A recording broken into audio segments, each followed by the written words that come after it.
오늘 우리에게 주시는 말씀은 사무엘상 24장 1절부터 15절까지의 말씀, 사무엘상 24장 1절부터 15절까지의 말씀입니다. 조금 긴 말씀이지만 그래도 여러분과 제가 한 절씩 교독하며 읽겠습니다. 제가 먼저 읽겠습니다.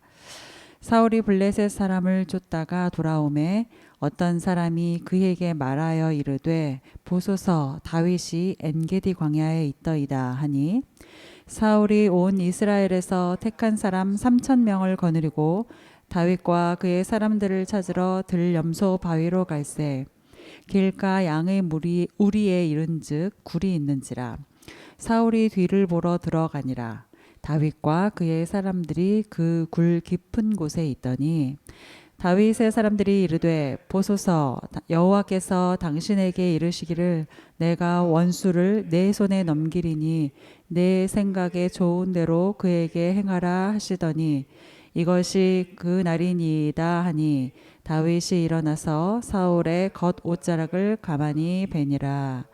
그리한 후에 사울의 옷자락 뱀으로 말미암아 다윗의 마음이 찔려 자기 사람들에게 이르되 내가 손을 들어 여호와의 기름 부음을 받은 내 주를 치는 것은 여호와께서 금하시는 것이니 그는 여호와의 기름 부음을 받은 자가 됨이니라 하고 다윗이 이 말로 자기 사람을 금하여 사울을 해하지 못하게 하니라. 사울이 일어나 굴에서 나가 자기 길을 가니라. 그 후에 다윗도 일어나 굴에서 나가 사울의 뒤에서 외쳐 이르되 내 주 왕이여 하매 사울이 돌아보는지라 다윗이 땅에 엎드려 절하고 다윗이 사울에게 이르되 보소서 다윗이 왕을 해하려 한다고 하는 사람들의 말을 왕은 어찌하여 들으시나이까. 오늘 여호와께서 굴에서 왕을 내 손에 넘기신 것을 왕이 아셨을 것이니이다. 어떤 사람이 나를 권하여 왕을 중이라 하였으나 내가 왕을 아껴 말하기를 나는 내 손을 들어 내 주를 해하지 아니하리니 그는 여호와의 기름 부음을 받은 자이기 때문이라 하였나이다. 내 아버지여 보소서 내 손에 있는 왕의 옷자락을 보소서 내가 왕을 죽이지 아니하고 겉옷자락만 베었은즉 내 손에 악이나 죄가가 없는 줄을 오늘 아실지니이다.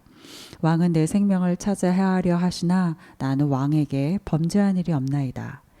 여호와께서는 나와 왕 사이를 판단하사 여호와께서 나를 위하여 왕에게 보복하시려니와 내 손으로는 왕을 해하지 않겠나이다. 옛 속담에 말하기를 악은 악인에게서 난다 하였으니 내 손이 왕을 해하지 아니하리이다. 이스라엘 왕이 누구를 따라와 나왔으며 누구의 뒤를 쫓나이까. 죽은 개나 벼룩을 쫓으님이니이다.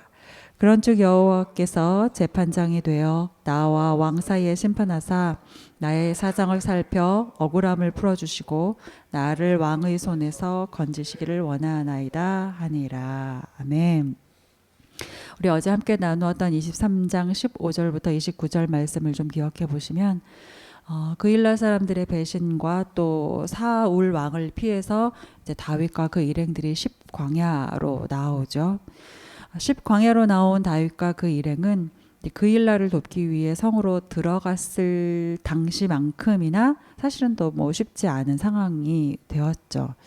몸을 숨길 곳 하나 이제 변변치 않은 그런 환경이 주는 당황스러움도 있고 또 배신을 당하고 보니 돕는 게 맞았었나 하는 이제 자책도 들었을 것입니다. 무엇보다 생명을 빼앗으려고 나오는 사울 왕을 이제 바로 앞에 두고서는 아마도 무엇보다 두려움이 컸을 것입니다. 두려움이 가장 컸을 것이에요. 그런데 그때 위로하시는 주님의 손길처럼 요나단이 다윗 앞에 나타납니다. 사울의 아들이라는 환경과 조건에 갇히지 않고 하나님이 사용하시는 요나단으로 두려움 앞에 있는 다윗에게 나타납니다. 그리고 다윗에게 말하죠. 두려워하지 말라라고 위로해 줍니다. 눈앞에 보이는 생명의 위협이 아니라 죽음이 미치지 못하도록 붙잡고 계시는 하나님의 손을 보라고 알라고 합니다. 그리고 사울을 잡고 있는 그 이제 광기의 정체가 무엇인지 밝혀주면서 하나님을 힘있게 의지할 수 있도록 해주지요.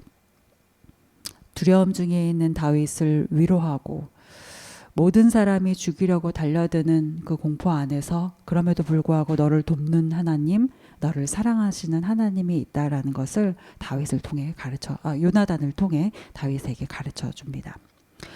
우리의 삶에도 이러한 요나단과 같은 돕는 손길이 있기를, 또 우리가 이런 요나단과 같은 인생이 되기를 간절히 소망합니다.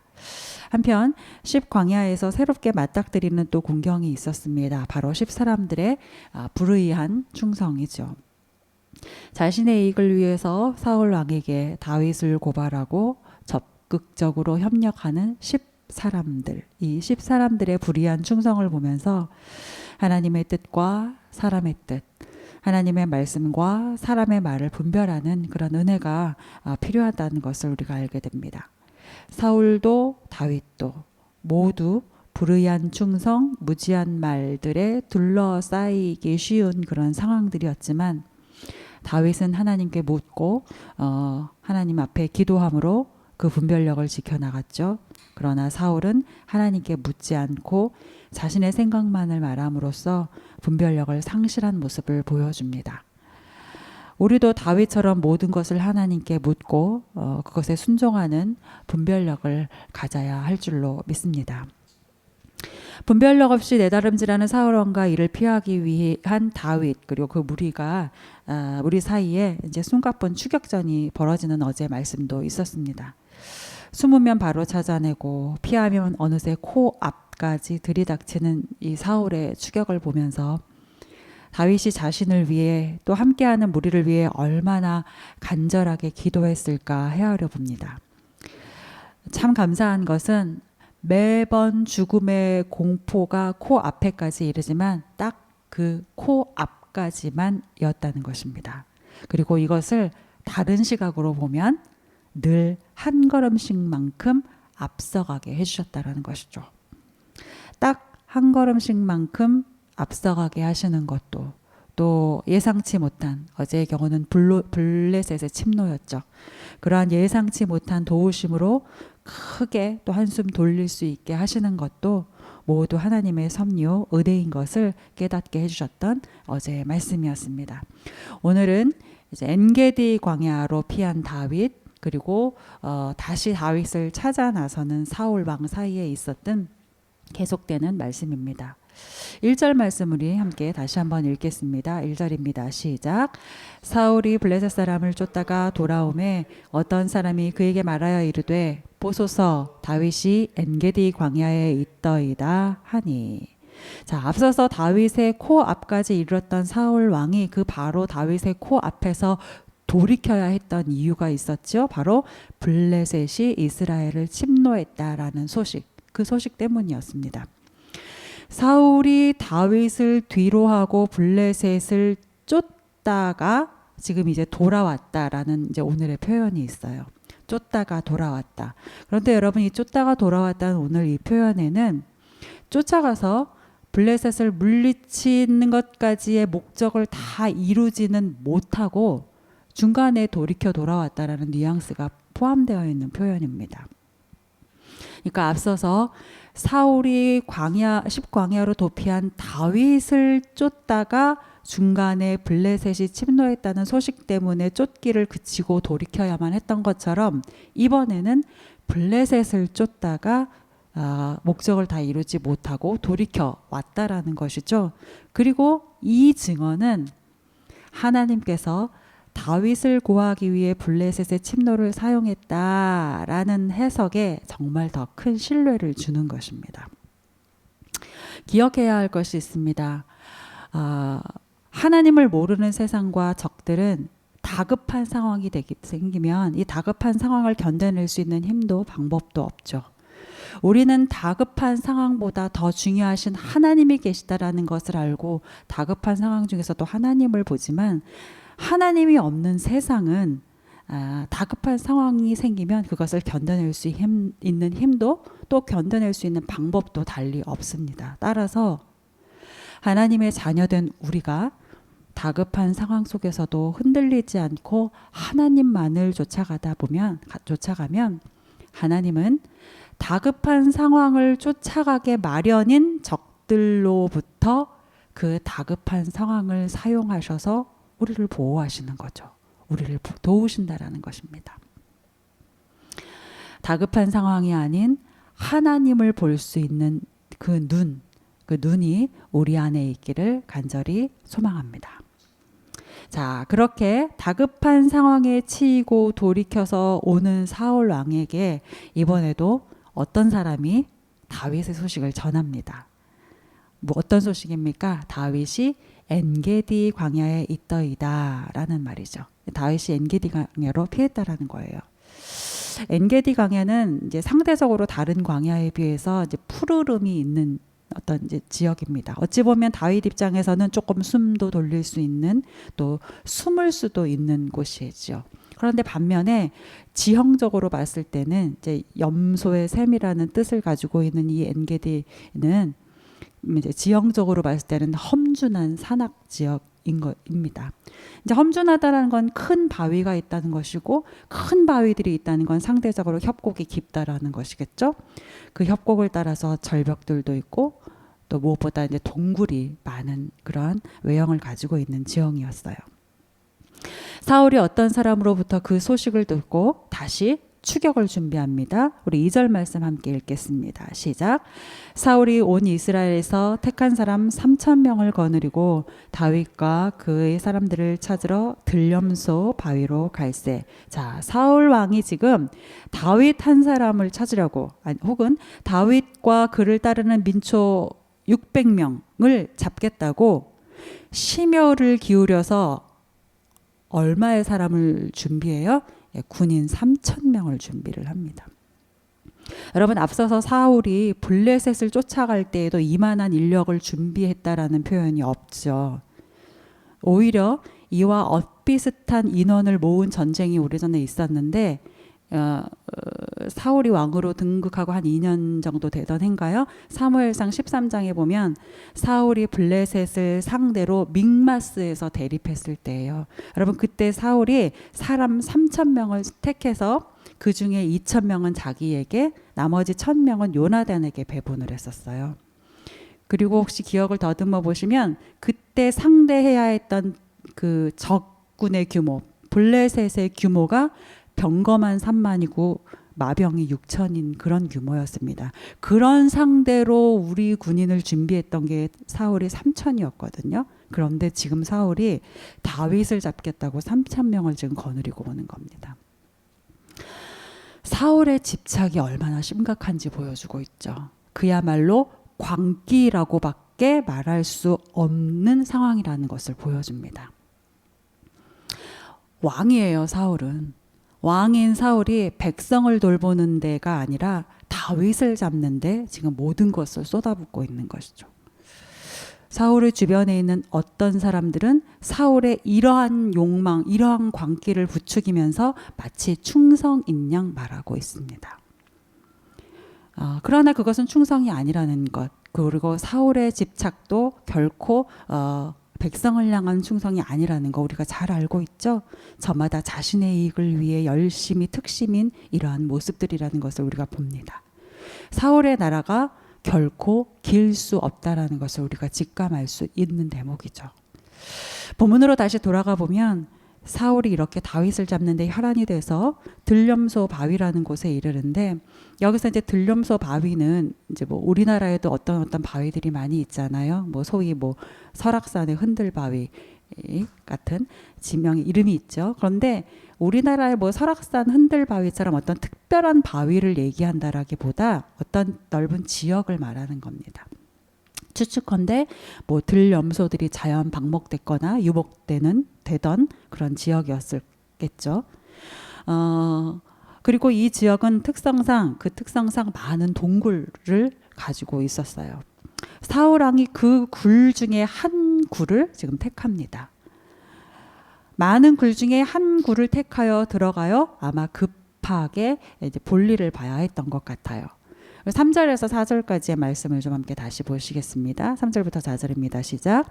길가 양의 우리에 이른즉 굴이 있는지라 사울이 뒤를 보러 들어가니라 다윗과 그의 사람들이 그 굴 깊은 곳에 있더니 다윗의 사람들이 이르되 보소서 여호와께서 당신에게 이르기를 내가 원수를 내 손에 넘기리니 내 생각에 좋은 대로 행하라 하시더니 이것이 그날이니이다 하니 다윗이 일어나서 사울의 겉옷자락을 가만히 베니라.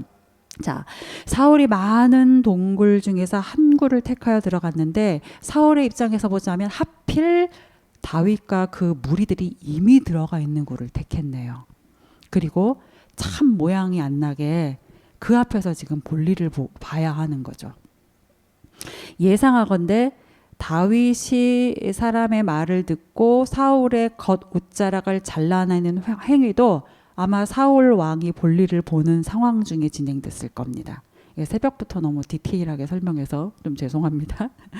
그런데 저는 이제 이 사무엘상 24장을 읽을 때마다 여러분 오해가 없으시길 바라는데 약간 블랙 코미디 보고 있는 것 같은 기분이 들 때가 있어요. 여러분 1년에 이 진행되는 상황을 한번 보십시오. 사울 왕의 광기는 멈추지 않고 주변에서는 그 광기를 부추기는 사람들이 있고 사울은 그 정예 부대를 모으는 혈안이 되어서 다윗을 찾고 있는데 그 와중에 사울은 볼 일이 급하고 하필이면 다윗과 그 무리가 있는 굴에서 볼 일을 보고 그 와중에 겉옷이 베이고. 여러분 이 일련의 이 상황들을 좀 한번 보십시오. 성경은 부정한 것, 불결한 것 잘 표현 안 하잖아요. 그런데 이렇게 굳이 자세히 설명을 하고 있습니다. 그리고 이렇게 설명을 하면서까지 드러내고 싶은 것이 있다라는 것을 우리에게 가르쳐주죠. 암시하죠.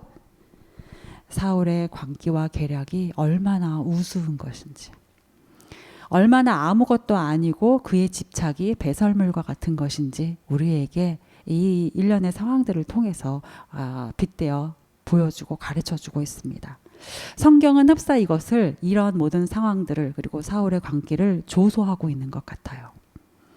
사람은 두려워 떨고 어떻게든 빌붙어 보려고 하는 그 계략들이 하나님 보시기에는 얼마나 우습고 보잘것없는 것들인지 이 상황들을 통해서 조롱하고 있는 것이죠.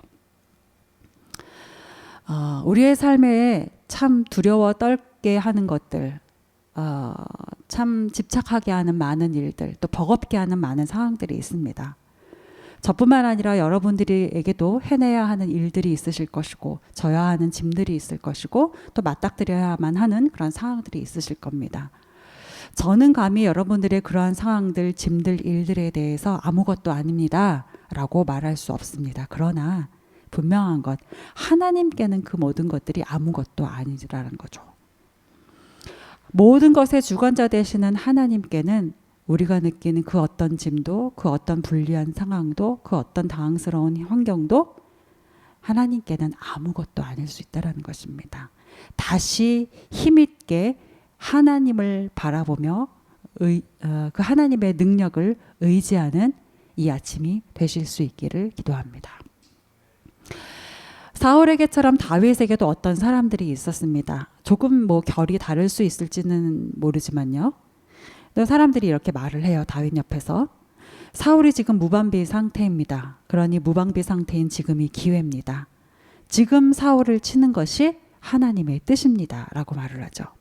그리고 여러분 4절 말씀을 다시 한번 자세히 보시면 다윗이 사람들의 그 말을 듣고 바로 일어나서 사울에게 행동을 해요. 어떤 행동이냐면 사울의 겉옷을 가만히 베어내는 행동입니다. 자, 사람들이 다윗에게 기회라고 말을 하고 다윗은 그 말을 듣고 바로 일어서서 사울에게로 가요. 그리고 사울의 옷자락을 가만히 베어내죠. 사울의 옷자락을 가만히 베어내는 이것, 여러분 다윗이 사람들의 말대로 한 것입니까? 사람들의 말대로 하지 않은 것입니까? 다윗이 사람들의 뜻대로 한 것입니까? 사람들의 뜻과 다르게 한 것입니까? 사람들의 뜻대로 하려고 하는 것이었다면 겉조락을 벨 것이 아니라 사울 왕을 배웠어야죠.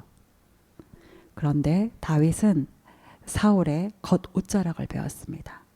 사람들의 말을 듣고 바로 일어서서 행하였지만 사람의 뜻대로 하지 않은 것이죠. 사람들이 기회라고 말하는 그것을 다윗은 그건 아니다 라고 행동으로 지금 대답하고 있는 거죠. 그리고 단지 겉옷을 자르는 것으로 나는 할 수 있었으나 왕이여 나는 하지 않았습니다 라는 정도의 어필을 하고 있는 거죠. 가만히 말씀과 이어지는 본문을 이렇게 읽어보면서 저는 오늘 사무엘상 24장 전체 안에서 유독히 다윗의 아름다움이, 그 영혼의 아름다움이 5절에 담겨 있는 것처럼 보입니다. 여러분 5절 말씀 함께 읽어보시죠. 시작. 그리한 후에 사울의 옷자락을 뱀으로 말미암아 다윗의 마음이 찔려. 다윗의 마음이 찔려. 나는 할 수 있었으나 왕이여 나는 사람들의 말대로 하지 않았습니다. 라는 이것조차 다윗의 마음 안에서 가책이 되었던 거예요. 범죄하지 않은 것을 드러냈죠. 근데 범죄하지 않은 것을 드러낸 것조차도 하나님 앞에 찔렸던 것입니다. 저와 여러분의 영적 순전함과 영적 예민함이 감히 다윗을 닮을 수 있기를 소망해 봅니다. 순전하면 바보가 되는 세상 속에서 순전함을 끝까지 포기하지 않는 사람. 영적 예민함을 외면하고 싶어지는 순간들이 가끔 생기잖아요. 사모하면서도 가끔 영적 예민함을 좀 외면하고 싶어지는 순간이 생기는데 잠깐 하나님이 안 봐주셨으면 하는 순간이 생기는데 그럼에도 불구하고 다시금 하나님이 기뻐하지 않는 것은 실오라기 하나라도 찔림이 되게 하여 주십시오. 좀 무겁네요. 버겁게 느껴지긴 하지만 그러나 실오라기 하나라도 찔림이 되게 하여 주십시오라고 구할 수 있는 사람, 바로 내가 그런 사람 될 수 있기를 소망해 봅니다. 다윗은 이 찔림으로 스스로를 돌이키고 또 이 찔림이 함께하는 사람들에게도 있을 수 있도록 가르칩니다. 우리 6절부터 7절까지 말씀 함께 읽겠습니다. 시작. 자기 사람들에게 이르되 내가 손을 들어 여호와의 기름 부음을 받은 내 주를 치는 것은 여호와께서 금하시는 것이니 그는 여호와의 기름 부음을 받은 자가 됨이니라 하고 다윗이 이 말로 자기 사람들을 금하여 사울을 해하지 못하게 하니라. 사울이 일어나 굴에서 나가 자기 길을 가니라. 다윗의 이러한 결단과 또 함께하는 사람들을 향한 선포, 이것이 사울의 광기를 잠시나마 잠재우고 그의 먼 눈을 잠시나마 뜨게 하였습니다. 9절부터 11절까지의 말씀을 보시면 다윗이 사울에게 이르되 보소서 다윗이 왕을 해하려 한다고 하는 사람들의 말을 왕은 어찌하여 들으시나이까. 오늘 여호와께서 굴에서 왕을 내 손에 넘기신 것을 왕이 아셨을 것입니다. 어떤 사람이 나를 권하여 왕을 죽이라 하였으나 내가 왕을 아껴 말하기를 나는 내 손을 들어 내 주를 해하지 아니하리니 그는 여호와의 기름 부음을 받은 자이기 때문이라 하였나이다. 내 아버지여 보소서 내 손에 있는 왕의 옷자락을 보소서. 내가 왕을 죽이지 아니하고 겉옷자락만 베었은즉 내 손에 악이나 죄가가 없는 줄을 오늘 아실지니이다. 왕은 내 생명을 찾아 헤아려 하시나 나는 왕에게 범죄한 일이 없나이다. 다윗의 간절함이 보이십니까? 다윗의 이 간절한 호소, 그리고 나는 다시 결코 내 손으로 범죄하는 일을 하지 않을 것입니다 라는 이 고백 안에 담겨져 있는 결단, 이 결단으로 인해 사울은 잠시나마 자기를 멈추고 자기를 돌아보게 됩니다. 그 말씀이 이제 내일 본문의 말씀이죠. 내일 토요일 본문의 말씀입니다. 얼마 전에 며칠 전에 이제 구목사님이 이렇게 말씀하셨던 설교 중에 말씀하셨던 거 기억해 보시면 하나님이 아닌 자신에게 사로잡힌 사람은 주변에서 아무리 설명을 해도 그것을 듣지 못한다고 하셨어요. 아마도 이유인즉슨 자신에게 사로잡힌 사람은 주변에서 아무리 설명을 해도 그 모든 말이 결국은 사로잡고 있는 스스로의 말로 변형되고 스스로의 말로 왜곡되기 때문이겠죠. 그렇게만 해석되기 때문일 것입니다. 그리고 이것이 계속 반복되다 보면 나를 사로잡고 있는 나와 같은 말을 하고 있는 사람들만 주변에 남게 되는 법입니다. 계속 악순환이 되는 거죠. 그래서 반면에 하나님께 사로잡힌 사람은 다른 사람과의 관계 속에서도 다른 사람을 이해하는 방식에서도 하나님이 주인이 되신다라는 것을 알기 때문에 나와 당신 사이에는 하나님이 계시니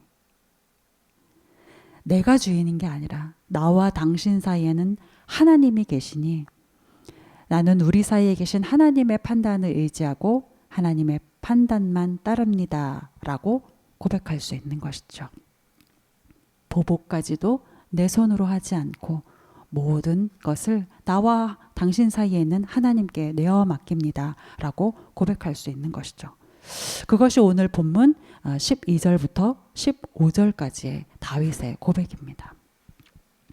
사랑하는 위더처치 가족 여러분, 그리고 또 온라인으로 함께 하시는 성도 여러분, 나와 그 사이에 하나님이 계십니다.